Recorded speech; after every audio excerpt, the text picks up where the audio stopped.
புலம்பெயர் தேசங்களிலே நாங்கள் கூட மறந்து போய்விட்டோம். பெரும்பாலான தமிழ் மற்றும் தமிழாங்கல் அகராதிகள் இலங்கையிலே குறிப்பாக யாழ்ப்பாணத்தெல்லாம் வெளிவந்தன. என் தாய்மொழி செம்மொழியின் பெருமை தன்மை கவினைய பாட மொழி அழிந்து போனால் அந்த இடமே அழிந்து போய்விடும்.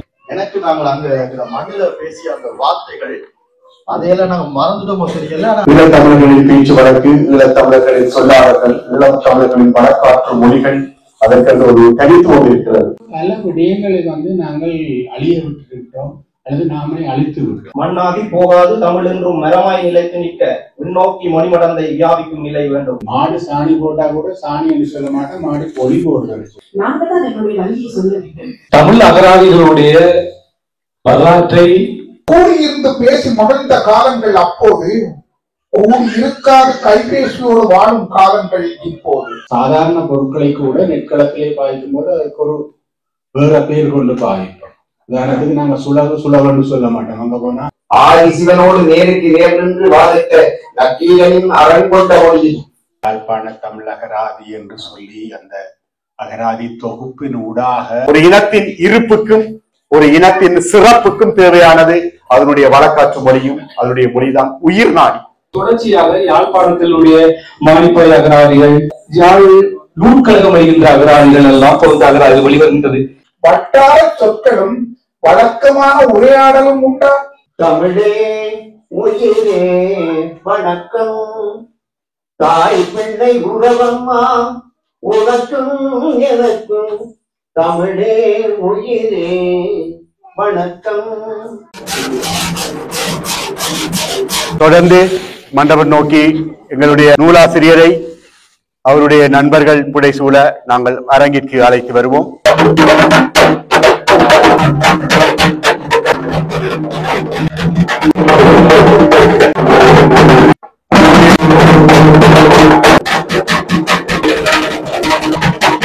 நாளில் எங்களுடைய யாழ்ப்பாணத்து தமிழை பற்றி நாங்கள் கொஞ்சம் பேசிக்கொள்ள போகின்றோம்.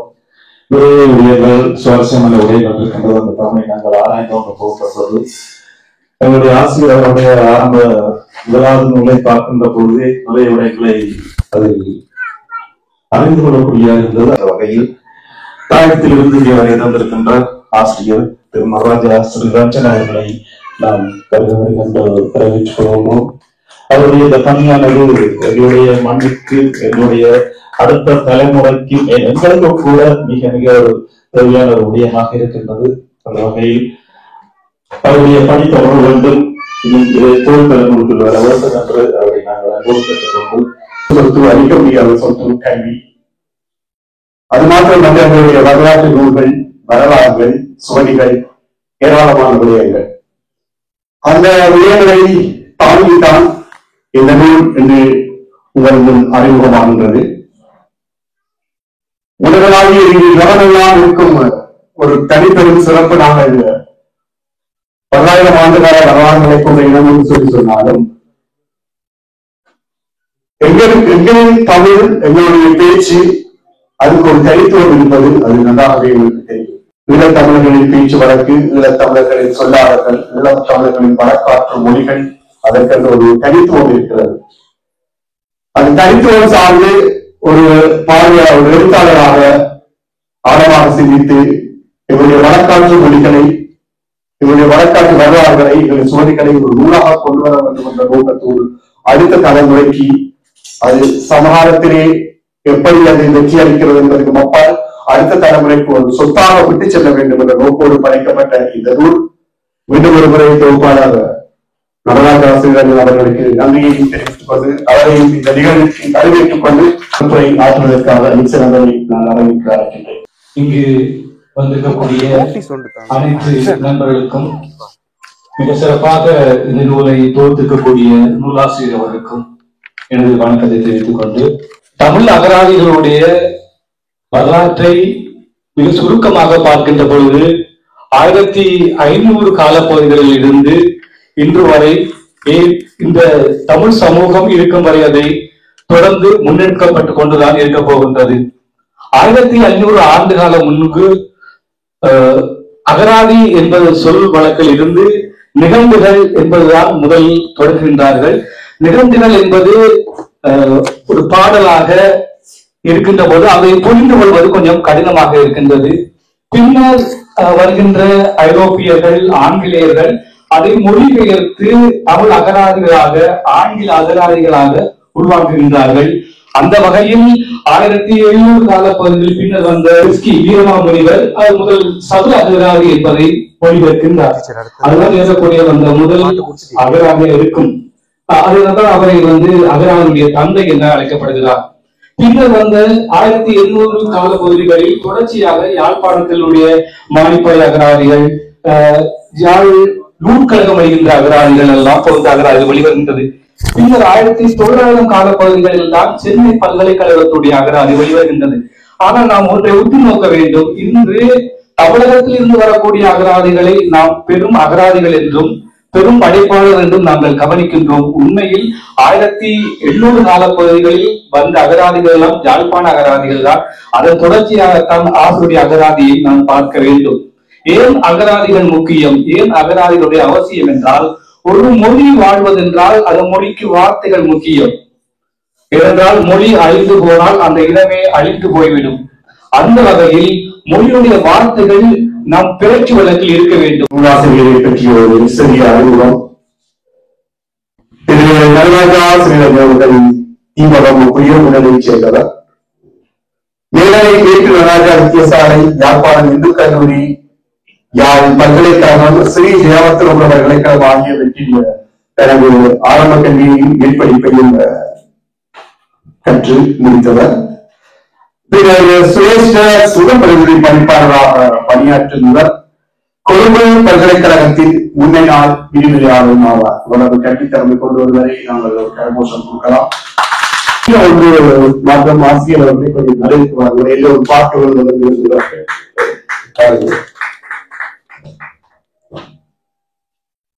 பின்னர் பொருளாதார மேம்பாட்டு சிந்தனைகள், புலம்பெயர்ந்தவர்களின் பொருளாதார பங்களிப்புகள், உடனடி வணிகச் சொல் விளக்க அகராதி, யாழ்ப்பாண தமிழ் அகராதி ஆகிய நூல்களின் ஆசிரியரும் ஆவார். உண்மையிலேயே எங்களுக்கு தேவையான சில பொருளாதார மேம்பாட்டு சிந்தனைகள் எங்களுடைய வாழ்வியலுக்கும் கட்டமைப்புக்கும் தேவையான ஒரு நூல். அதை தொடர்ந்து குடும்பம், வாழ்தல், சிறந்த சில கலைகள் ஆகிய நூல்களின் தொகுப்பாசிரியரும் ஆவார்.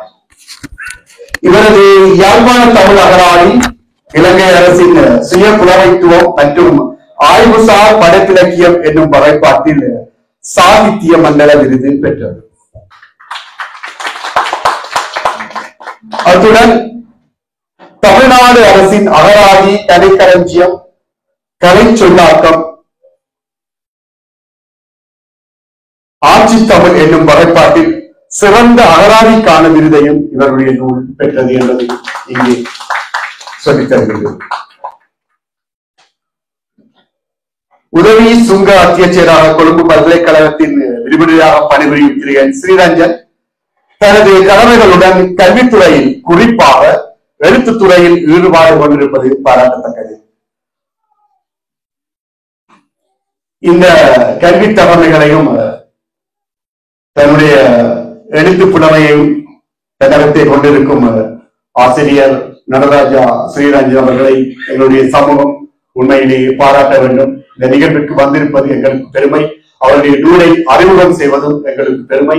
எங்களுடைய காலத்தில் கட்டாயம் கூட முன் வரும் முறை ஒரு கைவிஷத்தோடு அவரை வரவேற்றுக் கொண்டு ஒரு நகரத்துக்கு நாங்கள் செல்லலாம் என்று நினைக்கின்றேன்.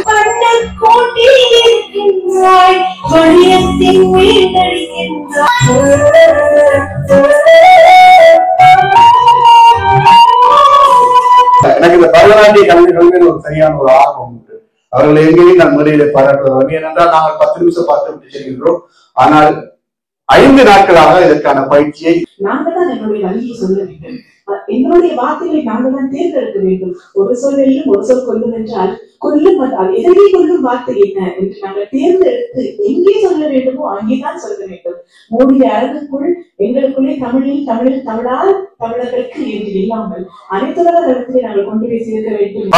கவிஞர்கள் உங்களுடைய கவிகளோடு சொல்லியே வரலாற்று கதைகளை பாடி வந்தார்கள். அப்போது கதைகள் புரியாது தெரியாது சொல்லி வருகிறார்கள். இப்போது கூடியிருந்து பேசி மகிழ்ந்த காலங்கள் அப்போது ஊர் இருக்காத கைபேசியோடு வாழும் காலங்கள் இப்போது. கட்டுப்பாட்டோடு கொண்டாட்டங்கள் அப்போது, குத்தாட்டத்தோடு கொண்டாட்டங்கள் சில இப்போது. தாலாட்டு பாட்டு கூட தலைகளாக மாறி போச்சது. ஆடை அணிகலன் அது கூட அரைக்குறையாச்சது. கணவன் மனைவி உறவும் சீரற்ற நிலையாச்சது. ஊர் கூடி தேர்ந்தெடுத்த நினைவுகளும் கனவுகளும் வட்டார சொற்களும் வழக்கமான உரையாடலும் உண்டா? வழக்க தமிழும் இலக்கிய வரலாற்று கதையும் மொழியும் பாரம்பரிய நம் நாட்டு பாடல்களும் எங்கே போச்சது? பாட்டன் பூட்டன் காத்த பல மொழி நினைவுகள், கலைகளும் கலை நுணுக்கங்களும் எத்தனை அரங்கமும் அதற்கும் உரிமை பேச்சு எங்கள் மூத்தோடு இன்பத்தமிழும் நாமமாக கவியரக்கம். பாட்டன் பூட்டன் காத்து தந்த சொத்துக்கள் என் மொழி. இந்த நூல் வெளியிடுகின்ற பொழுது திடீரென்று நான் பார்க்கின்ற பொழுது எனக்கு நாங்கள் அங்க மண்ணில பேசிய அந்த வார்த்தைகள் அதையெல்லாம் நாங்க மறந்துட்டோமோ தெரியல. நான் மறக்கல.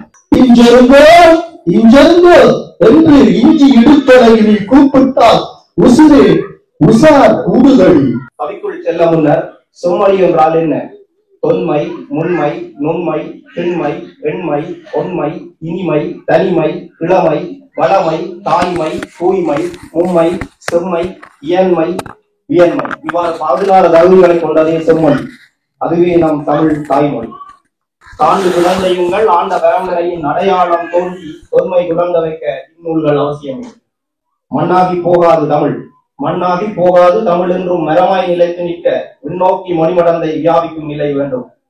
வழக்கொழிந்து போனவற்றை வரலாறாய் மாற்றி வைக்க, வழக்கொழிந்து போனவற்றை வரலாறாய் மாற்றி வைக்க கல்விகளை கலாச்சாரம் கண்ணாய் போட்டி நிற்க கட்டாயம் இதுபோல பல நூல்கள் அவசியம். தமிழே உயிரே வணக்கம். அரங்கமும் அதிர்வும் மெல்ல மெல்ல அரக்கி இன்று இந்த மேடை 150வது மேடை.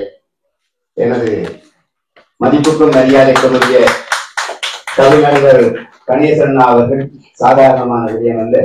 அந்த மதிப்பை நான் வரைக்கொள்கிறேன். கவிஞர் அவர்களே, கவிஞர்களே, சபையோரே, இந்திரனின் வணக்கம். என் தாய்மொழி செம்மொழியின் பெருமை தன்மை கவிநய பாட பாட்டி சொல்லவா அல்லது கவியில் சொல்லவா? சுருதிதானம் தட்டி என் தாய்மொழியை பாடவா? உலகத்து மொழிகளிலே மூத்த மொழி எம்மொழி என ஆராய்ந்து புறமொழியினர் சொன்னதுண்டு, சாட்சிகளும் உண்டு. இலக்கிய இலக்கண மரபுகளோடு பண்புகள் நிறைந்த பைந்தவன் அவை பாட்டியும் கம்பனும் அடுக்கடுக்காய் சொல்லெடுத்து அழியாமல் அருகி சுடராய் இவர்களில் ஏற்றி வைத்த மொழி.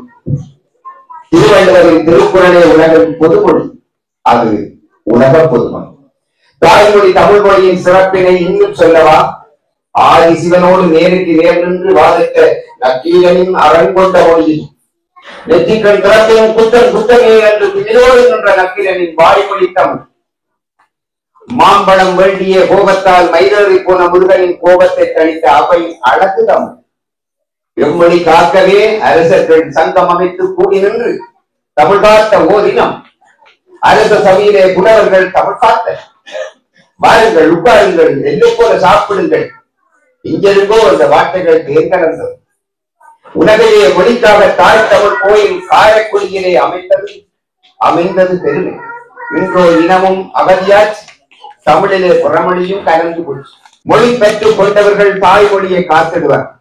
உங்களை போல் யாழ்ப்பாணத்து தமிழ் அகராதி என்னும் இந்நூலை படைத்து தமிழ் பாணி ஆற்றிய என் செல்வமே, தங்கமே, தலை சாய்த்து உங்களை வணங்குகின்றேன்.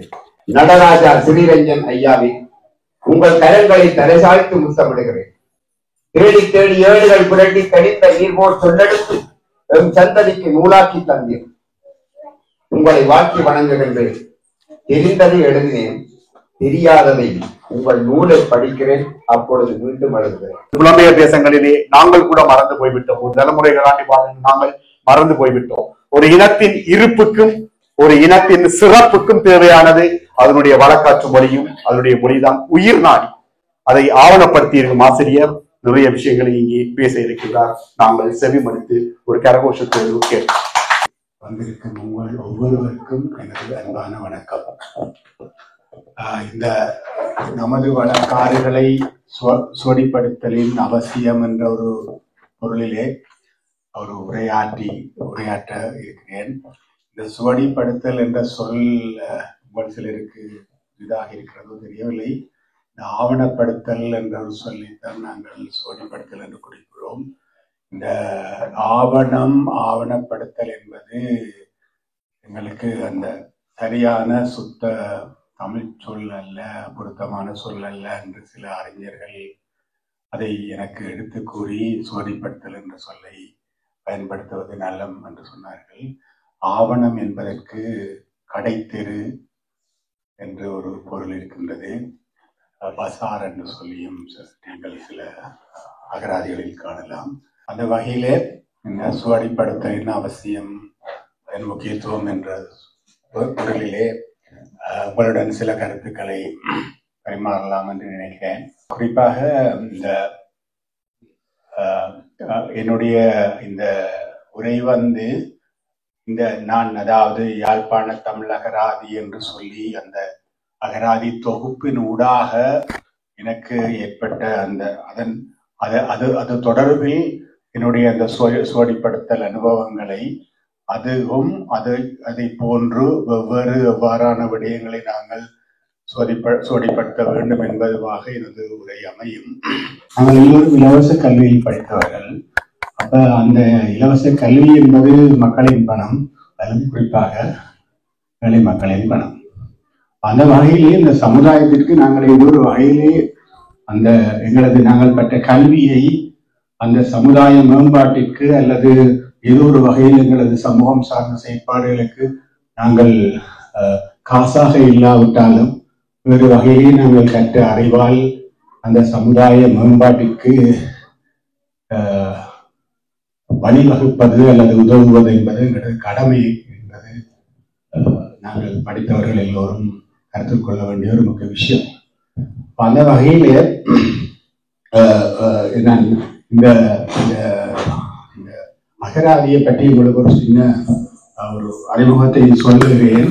அதாவது வந்து பொதுவாக ஏற்கனவே நிக்ஷன் என்று நினைக்கிறேன் அவர் குறிப்பிட்டது போல் இந்த அகராதிகள் பெருமளவுக்கு இந்த சென்னை பல்கலைக்கழக பேரகராதி மெட்ராஸ் லெக்சிகன் என்று சொல்கிற அந்த அகராதி வருவதற்கு முன் பெரும்பாலான தமிழ் மற்றும் தமிழாங்கல் அகராதிகள் இலங்கையிலே குறிப்பாக யாழ்ப்பாணத்தெல்லாம் வெளிவந்தன.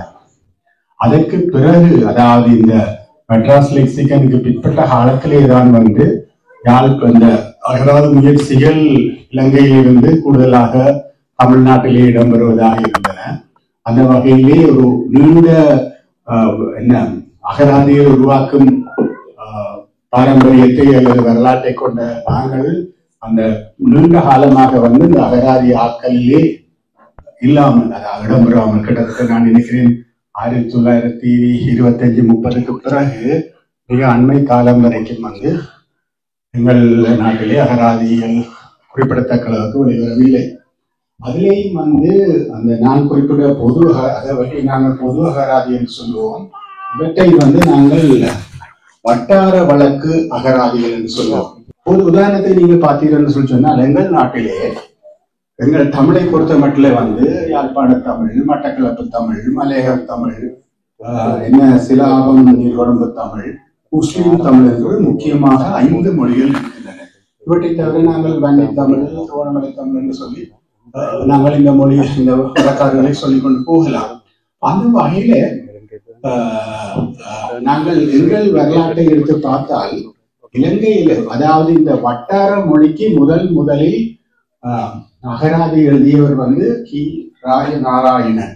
நான் நினைக்கிறேன் 1988-80களில் தான் அந்த அகராதி வந்தது. கரிசல் வட்டார வழக்கு சொல்ல அகராதி என்று சொல்லி அந்த அகராதி வந்து சில வருடங்களிலே மட்டக்களப்பை சேர்ந்த இலத்து பூரணனார் செல்வராஜ கோபால் என்பவர் மட்டக்களப்பு சொற்களினதும் சொற்றொடர்களினதும் பழமொழிகளின் அகராதி என்று சொல்லி அகராதியை அது வந்து எங்களது பல விஷயங்கள் எங்களது பண்பாடு சார்ந்த அல்லது எவ்வளவோ விடயங்களை நாங்கள் சொல்லிப்படுத்த வேண்டும். குறிப்பாக நீங்கள் பார்த்தீர்கள் சொல்லி சொன்னால் பல வழிகளிலே எங்களது வாழ்க்கை முறை மாறி வருகின்றது. வாழ்க்கை முறை மாறி வரும்போது நாங்கள் பல சொற்கள், பல பண்பாடுகள், பல விடயங்களை நாங்கள் விட்டு புது புது விடயங்களுக்கு மாறிக்கொண்டு வருகின்றோம். உதாரணத்துக்கு நீங்கள் பார்த்தீங்கன்னா ஒரு இலகுவான உதாரணம் நான் பல இடங்களிலே சொல்லியிருக்கிறேன். இந்த நெல் அறுவடை இயந்திரம் வந்த பிறகு எங்களுக்கு இந்த நெல் அறுவடை சம்பந்தமாக அல்லது எங்களுடைய சம்பந்தமாக பல சொற்கள் பயன்பாட்டில் இருந்து பழக்கிழந்து போய்விட்டன. தனியே சொற்கள் மட்டுமல்ல, பல சடங்குகள். உதாரணத்துக்கு உங்களுக்கு தெரியும், அதாவது நெல் அறுவடை சம்பந்தமாக அல்லது நெல் விதைக்கிற காலத்தில் இருந்து அறுவடை செய்கிற வரைக்கும் பலவிதமான சடங்குகள் எங்களுடைய இருந்திருக்கின்றன. அதே போல் நீங்க குறிப்பாக அந்த நெற்களத்திலே சாதாரண பொருட்களை கூட நெற்களத்திலே பாய்க்கும் போது அதுக்கு ஒரு வேற பேர் கொண்டு பாய்ப்போம். உதாரணத்துக்கு நாங்க சுலவன்னு சொல்ல மாட்டோம், அங்க போனா குல்லம் சொல்லுவாங்க, குல்லம் என்று சொல்லுவோம். அதே போல மாடு சாணி போட்டா கூட சாணி என்று சொல்ல மாட்டோம், மாடு பொலி போடுறதுன்னு சொல்லுவோம். மாட்டை தண்ணிக்கு உடையல மாடு தண்ணி குடிக்கிறவர்கள் சொல்ல மாட்டோம், மாட்டை வெள்ளத்துக்கு விடுறோம். பல விடயங்களை நாங்கள் அழிய விட்டுவிட்டோம் அல்லது நாமே அழித்து விட்டோம். அப்ப இது போன்று எவ்வளவோ விடயங்கள். இப்ப ஒரு பழைய கட்டணம் இருந்ததுன்னு சொல்லி சொன்னாலே, பழைய வீடு இருந்ததுன்னு சொல்லிட்டீங்கன்னா நாங்க அதை வச்சு போட்டு புதுசா வீடு. நான் என்ன சொல்றேன்னு சொன்னா, அந்த பழைய வீட்டை எங்களால ஒரு புனரமைச்சு அந்த பழைய அதே மாதிரி எங்களால் அதை நாங்கள் சீரமைச்சம் என்று சொல்லி சொன்னா, புதிய வீடு கட்டுறதுன்னு பார்க்க எங்களோட ஒரு கலாச்சார அடையாளத்தோடு அது என்னன்னு சொல்லி சொன்னா, நான் குறிப்பிட ஒரு விஷயம், ஒரு மனிதனுடைய உணவு, உடை, உரையில் இந்த மூன்றுமே காலநிலை சார்ந்தது. எப்பயுமே குறிப்பாக காலநிலை சார்ந்துதான் நாங்கள் இந்த மூன்றையும் செய்யறோம். நாங்கள் போடுற உடுப்பும் அப்படித்தான், சாப்பாடும் அப்படித்தான், எங்களோட வீடுகள் அல்லது கட்டடங்கள் எல்லாம் காலநிலை சார்ந்தான். எங்களுக்கு குளிர்ன்றதை தாண்டி அந்த குளிரில் எப்படி காத்து பிடிக்கலாம் என்பதை கொண்டுதான் வீடு அமைப்பார். எங்களுக்கு காத்து பிடிக்க வெளிச்சம் பெற வேண்டும் என்று சொல்லி நாங்கள் ஒவ்வொரு எங்களுக்கு தனிப்பட்ட ஒரு ஆர்கிடெக்சர் இருக்கு. அதை நீங்க பார்த்தீங்கன்னு சொல்லினால், அந்த காலத்திலே வீடுகளிலே முன்னுக்கு இந்த சங்கடம் படலை என்று சொல்லி இருப்பாடலே, அதுக்கு மேலே ஒரு கூரை, அங்கேயே குந்து இருக்கும், அந்த குந்திலேயே சில நேரம் தண்ணி வச்சிருப்பார்கள். இவ்வாறு பல விடயங்கள் எங்களுக்கு என்று சொல்லி இருந்தது. நாங்கள் அதை என்னது அடையாளம். அதே மாதிரி நீங்கள் ஊர்லே ரோட்டுக்கரையிலே சுமதாங்கிகள் இருக்கும், என்ன சொல்லி நீர்நிலைகளுக்கு பக்கத்திலே ஆவரஞ்சி கல் இருக்கும். ஆவரஞ்சி கல் உண்பது எங்களது உண்மையா நாங்கள் எவ்வளவு தூரம் எங்கள் எங்கள் கால்நடைகளினுடைய ஒரு சிறிய பிரச்சனையை தீர்ப்பதற்கு, அதாவது அந்த மாடுகளுக்கு ஒரு உண்ணி என்று சொல்லி ஒரு பூச்சி அந்த மாடுகளின் உடலில் கடிக்கும். அவற்றை பாலால அல்லது வாயால காட்டால அதுகள் கலைக்கிறதுக்கு பார்க்கும் சரி வரா இது சொல்லினா அந்த உடம்பை கொண்டு போய் தேய்க்கும். அப்போ அந்த காலத்துல இந்த மாடுகள் நீர் அருந்துகிற நீர்நிலைகளுக்கு பக்கத்திலே இந்த என்ன சொல்றது இந்த ஆவரஞ்சி கல் என்பதை அந்த காலத்திலே மக்கள் அதை உருவாக்கி வைத்திருக்கிறார்கள். அப்ப ஒரு மாட்டினுடைய ஒரு சிறிய தேவையை பூர்த்தி செய்வதற்கு கூட நாங்கள் ஒரு முறைமை இருந்தது. இந்த இடத்துலதான் நாங்கள் இந்த நாகரிகம் கதைக்கிற நாங்கள் இந்த நாகரிகம் என்பதை சரியாக புரிந்து கொண்டோமா என்பது ஒரு கேள்வி. இந்த நாகரிகம் என்றால் என்ன? நாகரிகம் என்பது நாங்கள் சிவிலைசேஷன் என்று சொல்வோம், அதுதான் நாகரிகம். நாங்கள் இந்த ஃபேஷன் என்பதையும் மாடர்ன் என்பதையும் நாகரிகம் என்று சில நேரம் தவறாக விளங்கிக் கொள்கிறோம். பொதுவாக எல்லா சமூகங்களுக்கும் நான் சொன்னது மாதிரி ஒரு கலாச்சாரம், பண்பாடு என்று சொல்லி ஒன்று இருக்கு. அது ஒரு தனித்துவமானது, யூனிக்கானது. அவர்கள் வாழும் சூழ்நிலைக்கு, அவர்கள் காலநிலை, பிரதேசம் போன்றதுக்கு ஒரு பொருத்தமானது. ஆனால் நாங்கள் இப்ப என்ன செய்யறோம் என்று சொல்லி சொன்னா, ஒரு வேற ஆக்களின் சில நேரம் எங்களுக்கு பொருத்தம் இல்லாத செயல்பாடுகளை செய்வதுதான் நாகரிகம் என்று நாங்கள் நினைக்கிறோம். பொதுவாக இந்த பண்பாடுகள், கலாச்சாரங்கள் எல்லாம் ஒப்போடுக்கு அப்பாற்பட்டவை. அதுல நாங்கள் எது பெருசு எது சின்ன நண்டோ எது நல்லது இது கெட்டதொன்றோ நாங்கள் வகைப்படுத்துறது சரியான கஷ்டம். ஏன்னு சொன்னா அது அவரவர்களுக்கு தேவைக்கு அவர்கள் வாழும் சூழலுக்கு காலநிலைக்கு ஏற்பது. ஆகவே இதையே ஒப்பிடக்கூடாது. இது நல்லம் இது கெட்டது என்று சொல்லி ஒப்பிடக்கூடாது. அதற்காக சில தவறான மூட நம்பிக்கைகள் போன்றவை எல்லாம் அல்லது ஒரு காலத்தில் தேவையான சில விஷயங்கள் தற்காலத்திலே அவை தேவையற்று போயிருக்கலாம். அவற்றை புரிந்து கொண்டு நாங்கள் சிலவற்றை நாங்கள் கைவிட வேண்டிய சில நம்பிக்கைகள் சில பழக்க வழக்கங்களை நாங்கள் மாற்ற வேண்டும் என்பது உண்மைதான். என்றாலும் கூட எங்களது இந்த வழக்காறுகள் என்று சொல்லக்கூடியவை பெருமளவுக்கு எங்களது சமூகத்தின் தன்மைக்கும் நாங்கள் வாழும் இடத்திற்கும் காலநிலையில் போன்ற பல்தரப்பட்ட அம்சங்களை உட்பட்டு அல்லது அவற்றிற்கு ஏற்பதான் அவை இருக்கின்றன. அந்த வகையிலே நாங்கள் விரும்பியோ விரும்பாமலோ அவை எங்களிடமிருந்து போகின்றனவா அல்லது நாங்கள் அவற்றை கைவிடுகின்றன என்ற ஒரு சூழ்நிலையிலே குறைந்தபட்சம் எங்களிடம் இப்படியான விடைகள் எல்லாம் இருந்தன என்பதை நாங்கள் சுவடிப்படுத்த வேண்டும். அதை தனியே என்னை போல் புத்தகங்களில் எழுதி வைப்பது மாத்திரமின்றி பல விஷயங்களை நாங்கள் காட்சி பொருட்களாக குறிப்பாக நாங்கள் செய்யற பெரிய தவறு என்னன்னு சொன்னா இந்த பழைய சாமான்களை நாங்கள் கைவிட்டுறோம். குறிப்பா இந்த பழைய பொருட்களை வாங்குறதுக்கு சொல்லி ஊர்ல பல வியாபாரிகள் வாங்குறாங்க. எங்களுக்கு தெரியாம மிகவும் முக்கியமான அரிய சில நேரத்திலே பல மிக பணப்பெறுமதி கொண்ட பொருட்களை கொடுத்து விட்டு ஒரு பிளாஸ்டிக் சாமானை கொஞ்சம் காசை வாங்குறார். அதை அவர்கள் கொண்டு போய் அன்டிக் என்று சொல்லக்கூடிய அந்த பிரதான பொருட்களை விற்கிற வியாபாரிகளுக்கு விற்கிறார்கள் அல்லது வேறு இவற்றை சேகரிப்பவர்களுக்கு சேகரிக்கிறார்கள் கொடுக்கிறார்கள். அவற்றினுடைய அந்த பெருமதி எங்களுக்கு தெரியவில்லை. அப்ப இதெல்லாம் எங்களது வரலாறு பாரம்பரியம் அவர்களுடைய அந்த விடயங்கள். அப்ப இவற்றை நாங்கள் ஏதோ ஒரு வகையிலே பேணி பாதுகாத்து காட்சி பொருளாக்கி இன்றைக்கு உங்களது இளைஞர்களோ பிள்ளைகளோ எங்கள் ஊழலுக்கு வந்தால் எங்கள் வரலாறு அல்லது எங்களது என்று சொல்லி காட்டுவதற்கு என்ன இருக்கின்றன. அப்ப அதற்கு உரிய அந்த என்னன்னு சொல்றோம் ஆர்டிஃபெக்ட்ஸ் சொல்லுவோம். அந்த ஆர்டிஃபெக்ட்ஸை நாங்கள் தேடி பாதுகாத்து வெவ்வேறு முறைகளில் நாங்கள் அவற்றை தோடிப்படுத்த வேண்டும். அதுக்கு குறிப்பாக உங்களுக்கு இந்த நாடுகளிலே இவ்வளவோ விஷயம் இருக்கிற போல எங்களுடைய நாடுகளில் இந்த அவ்வாறானவை தொல்பொருட்காட்சி சாலைகள் என்பன குறைவு.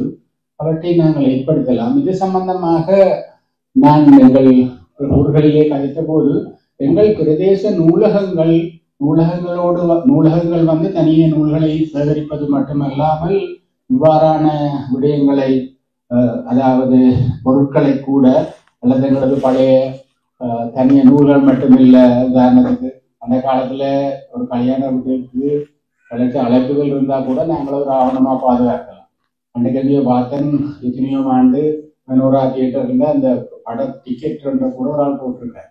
அதே போன்று ஒரு பழைய விடயங்கள் எல்லாமே ஆவணங்கள் தான். அப்ப அவற்றை ஆவணப்படுத்துவதற்கு நாங்கள் எங்கள் பிரதேச நூலகங்களிலேயே பெரும்பாலான விடயங்களை ஆவணப்படுத்தலாம்.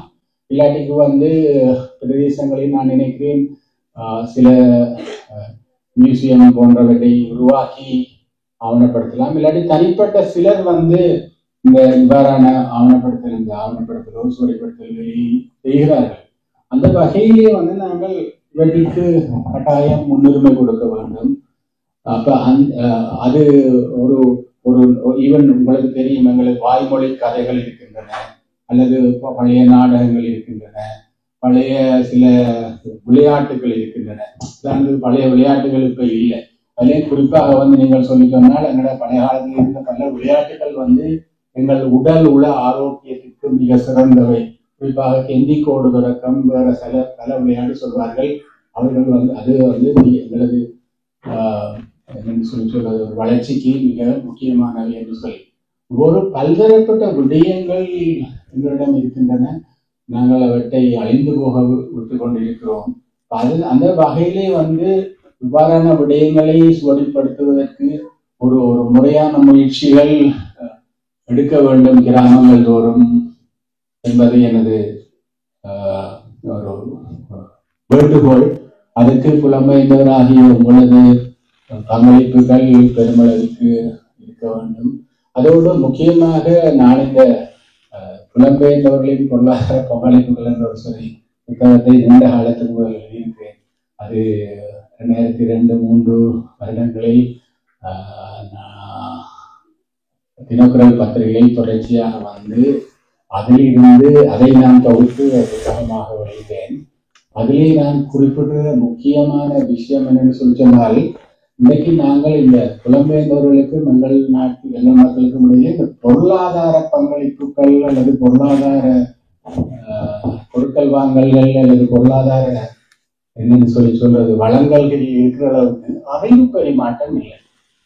பொதுவாக வந்து இந்த அபிவிருத்தி அடைந்த நாடுகளிலே பல ஒவ்வொரு நாடுகளிலே வசிக்கும் உங்களை போன்ற புலம்பெயர்ந்தவர்கள் பல இங்கே இருக்கக்கூடிய பல அறிவியல் சார்ந்த இவர்கள் எவ்வாறு விடயங்களை கையாளுகிறார்கள் போன்ற பலதரப்பட்ட விடயங்களை அவர்கள் பெரிய படித்தவர்களாகத்தான் இருக்க வேண்டும் இல்லை, எல்லோருமே வந்து இங்கே இருக்கக்கூடிய பல நல்ல விடயங்களை, நல்ல முறைமைகளை, நல்ல விஷயங்களை எவ்வாறு நாங்கள் எங்கள் நாட்டிலே பயன்படுத்தலாம் என்பது போன்ற அந்த அறிவு பகிர்வு கட்டாயம் செய்யப்பட வேண்டும்.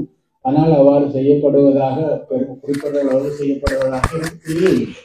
அங்கே இருப்பவர்களுக்கும் அந்த ஆர்வம் இருக்கிறதாகவும் தெரியவில்லை. அப்ப அதே ஒரு முக்கியமான ஒரு விஷயம்.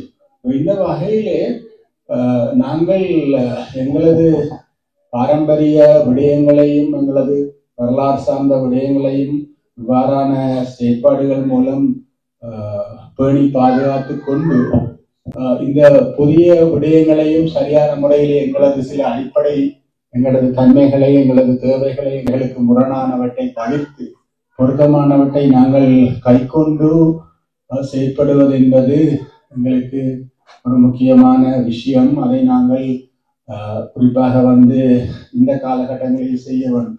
என்னென்னு சொல்லினால், எங்களுடைய எதிர்கால சந்ததியினர் பெருமளவுக்கு இந்த நாட்டிலேயே பிறந்து வளர்ந்தவர்கள் என்ற வகையில இந்த இணைப்பு என்பது தொடர்ச்சியாக இந்த அளவுக்கு இந்த பிணைப்பு இருக்குமா என்பது கேள்விக்குறி. அந்த அப்படியான ஒரு சந்தர்ப்பத்திலே வந்து நாங்கள் இருக்கின்ற காலங்களிலே வந்து ஏதோ ஒரு வகையிலே எங்களது மக்களுக்கு இடையினால இந்த இணைப்பை ஒரு நீண்ட காலத்துக்கு கொண்டு செல்வதற்கு என்ன செய்யலாம் என்பதை பற்றி யோசிக்க வேண்டும். ஆசிரியர்களுக்கு நாங்கள் நன்றியை சொல்லிக் கொள்ளலாம். அவருடைய அந்த ஊக்கத்துக்கு நாங்கள் எப்பவும் உறுதுணையாக இருப்போம் என்று நாங்கள் சொல்லிக்கொள்வோம். அந்த நேரத்தில் அவருடைய கடந்த வருடத்திலேயே நாங்கள் நிறைய விஷயத்தை பேசியிருக்கிறோம். நிறைய விஷயங்கள் இன்றைக்கு நான் பேச முடியாமல் கிடக்குது. சரி, இந்த நாங்கள் நூலை விரைவாக வெளியீடு செய்து கொண்டு அனுமதி செய்து கொண்டு அடுத்த கட்டத்துக்கு செல்வோம். யாழ்ப்பாண தமிழ் பத்திராதி